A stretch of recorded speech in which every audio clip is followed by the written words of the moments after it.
Most people think intelligence means acquiring more money, more status, more approval. But that idea of intelligence is actually a weakness. You've been taught that chasing beyond basic needs is progress.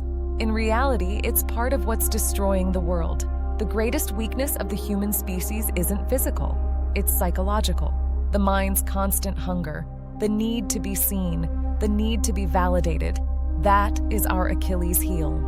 When misery is spread, misery returns. Nothing exists in isolation. Everything is connected. Even physics tells us this. The ego is not intelligent. Pretending to be intelligent is not intelligence.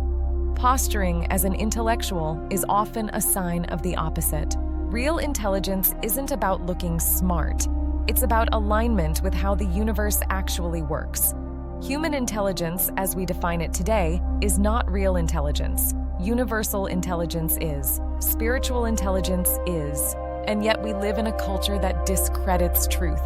Here's the danger in that. Truth cannot safely be discredited. When truth is denied long enough, the mind turns against itself, and eventually, existence responds. You can seek validation from people, or you can seek validation from something permanent, from God, from creation itself, from the understanding that you were created whole. You are not incomplete. You were never meant to prove yourself. Yes, people are created to do different things more efficiently, but no one was created lacking. Beyond food, clothing, and shelter, there is nothing that truly needs to be chased.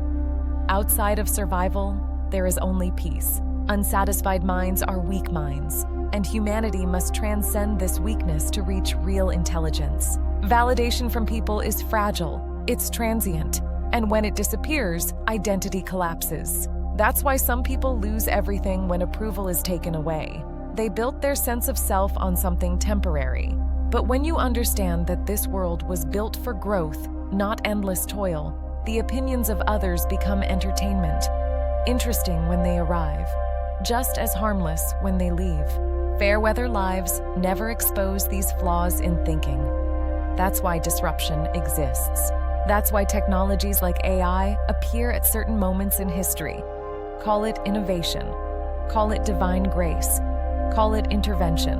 The universe gives its constituents what they need to evolve. This was never a universe built for suffering and endless striving. It was built for growth.